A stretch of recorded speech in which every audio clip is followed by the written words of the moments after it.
আসসালামু আলাইকুম। আজকে আমরা জানবো হাইপারটেনশন বা হাই ব্লাড প্রেশার নিয়ে। সো হাই ব্লাড প্রেশারকে সাইলেন্ট কিলার বলা হয়।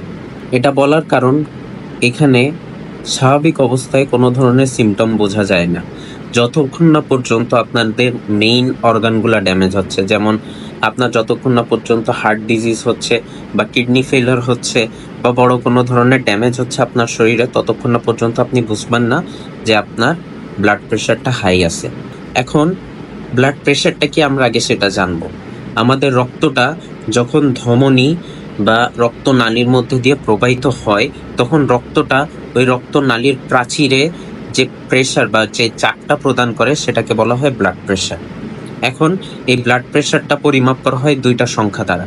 একটা হচ্ছে উপরের সংখ্যা, যেটাকে আমরা বলি সিস্টোলিক ব্লাড প্রেশার, আর একটা হচ্ছে নিচের সংখ্যা, যেটাকে আমরা বলি diastolic pressure. Normal blood pressure সেটা হচ্ছে 120/80। এখন এখানে 120টা হচ্ছে সিস্টোলিক প্রেশার আর 80টা হচ্ছে ডায়াস্টোলিক প্রেশার। এখন আমরা জানবো যে সিস্টোলিক প্রেশারটা আসলে কি এবং ডায়াস্টোলিক প্রেশারটা আসলে কি। সিস্টোলিক প্রেশারটা হচ্ছে আপনার হার্ট যখন পাম্প করে বা আপনার হার্ট যখন বিট করে, তখন আপনার ওই হার্টের ভিতরের নিলয়ে যে রক্তটা থাকে সেটা আপনার দেহে চলে যায়। সো আপনার দেহে যাওয়ার সময় একটা ওয়েভের মাধ্যমে যায় রক্তটা। ওই সময় রক্ত প্রাচীরের উপরে যে চাপটুকু প্রদান করে সেটাকে আমরা বলি সিস্টোলিক ব্লাড প্রেশার, যখন আপনার হার্ট বিট করে। এবং যখন হার্টের ভালভগুলো বন্ধ হয়ে যায়, যখন হার্ট বিট করা বন্ধ করে বা রেস্টিং স্টেজে থাকে, তখন যে প্রেশারটা দেয় সে প্রেশারটাকে আমরা বলি ডায়াস্টোলিক প্রেশার। তো এখন এই যে 120/80 বললাম, এই 120 এই সিস্টোলিক প্রেশারটা যখন আপনার শরীরে হাই হয়ে যায়, তখন আমরা সেটাকে বলি হাই ব্লাড প্রেশার। এখন এটা আপনার 130-এর উপরে যা নর্মাল রেঞ্জে নাই, আপনাকে মানে এটা কমানোর জন্য আপনাকে ব্যবস্থা নিতে হবে। এবং 160-এর উপরে গেলে আপনার শরীরে বিভিন্ন ধরনের ড্যামেজ দেখা দিবে। কিভাবে হইতে পারে? আপনার হার্ট রেট বেড়ে যাবে, হার্ট বিট বেড়ে যাবে, এজন্য আপনার হার্ট অ্যাটাক হইতে পারে, কার্ডিয়াক অ্যারিথমিয়া হইতে পারে, মানে অস্বাভাবিক হৃদস্পন্দন হইতে পারে, আপনার কিডনি ড্যামেজ হইতে পারে। এরপরে হচ্ছে আপনার ভিশন লস হইতে পারে, মানে আপনি অন্ধত্ব বরণ করতে পারেন, যেমন চোখের নালীগুলো ড্যামেজ হয়ে যেতে পারে। এরপরে আপনার স্ট্রোক হইতে পারে, যেটাকে আমরা ব্রেইন স্ট্রোক বলি। এরপরে হার্ট ফেলিয়ার ইত্যাদি হইতে পারে।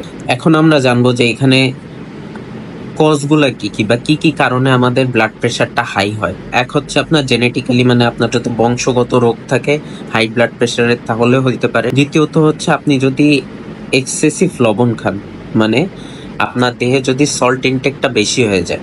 WHO এর মতে আমরা ডেইলি যদি 6 গ্রামের কম লবণ খেতে পারি, তাহলে আমাদের শরীরের জন্য সেটা একটা ব্যালেন্স বা একটা সুস্থ থাকার মতো পর্যায়ে থাকবে। কিন্তু আমরা স্বাভাবিকত অ্যাভারেজে বাঙালিরা 25 থেকে 30 গ্রাম লবণের বেশি খাই।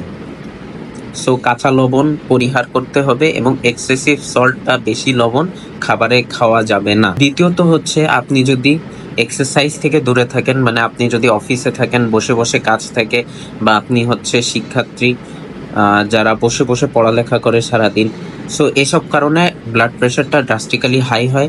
কারণ আপনার এক্সারসাইজ না করার কারণে আপনার রক্তনালীগুলা হার্ডেন হয়ে যায় বা শক্ত হয়ে যায় এবং ইলাস্টিসিটিটা অনেকাংশে নষ্ট হয়ে যায়। রক্তনালীর ইলাস্টিসিটিটা ফেরত আনার জন্য আমাদের এক্সারসাইজটা খুবই গুরুত্বপূর্ণ, এবং এক্সারসাইজ যদি না করেন তাহলে আপনার ব্লাড প্রেশারটা হাই হবে। বয়স বাড়লে আপনি যদি বেশি স্ট্রেস, বেশি চিন্তা ভাবনা করেন, তাহলে আপনার ব্লাড প্রেশারটা হাই হতে পারে। আপনি যদি স্মোকিং, অ্যালকোহল বা মদ্যপান করেন, এই জন্য আপনার ব্লাড প্রেশারটা হাই হতে পারে। এখন ব্লাড প্রেশারটা কমানোর উপায় কি আছে? প্রথমত যেগুলো বললাম যে আপনার ওয়েট লস করতে হবে। এখন ওয়েট লসটা কেন করবেন? কারণ আমাদের যখন ওয়েটটা গেইন হয়, তখন আমাদের ধমনীতে কোলেস্ট্রলগুলো জমতে শুরু করে, আমাদের পুরো শরীরে ফ্যাটি লিভার হইতে পারে বা ফ্যাটগুলো কনজাম্পশন হইতে পারে বা ফ্যাটগুলো জমা হইতে পারে। সো এই ফ্যাটগুলোকে রেস্ট্রিক্ট করতে হবে, ফ্যাটগুলোকে কমায় আনতে হবে। তাহলে কি হবে? আমাদের রক্তনালীগুলোতে যে কোলেস্ট্রল আছে বা যে কারণে আমাদের রক্ত যেতে বাধা হচ্ছে বা প্রেশারটা বেড়ে যাচ্ছে, সেগুলো কমে যাবে। সো 1 নম্বর কথা হচ্ছে আপনার ওয়েট লস করতে হবে। 2 নম্বর কথা হচ্ছে আপনার এক্সারসাইজ। ওই যে আবার ফিরে আসলাম যে আপনার শরীরের রক্তনালীর ইলাস্টিসিটিটা এবং হার্ডেনটা যদি কমায় দরকার পড়ে, তাহলে আপনার অবশ্যই এক্সারসাইজ করতে হবে। যদি প্রতিদিন এক্সারসাইজ করার মতো সুযোগ না থাকে, তাহলেও যেন আমরা হাঁটা চলা করি এবং হাঁটা চলার সময় যেন আমরা হাতগুলা ভালোভাবে স্ট্রেচ করি। তাহলে কি হবে, আমাদের দৈনন্দিন জীবনের সাথে আমাদের রক্তনালীগুলোর স্ট্রেংথেনটা বা ইলাস্টিসিটিগুলো বাড়তে থাকবে। এরপরে কি করতে হবে, আমাদের একটা প্রপার ডায়েটের ভিতরে যেতে হবে, যেখানে এমন খাদ্য খাওয়া যাবে না যেটাতে বেশি তেল চর্বি আছে।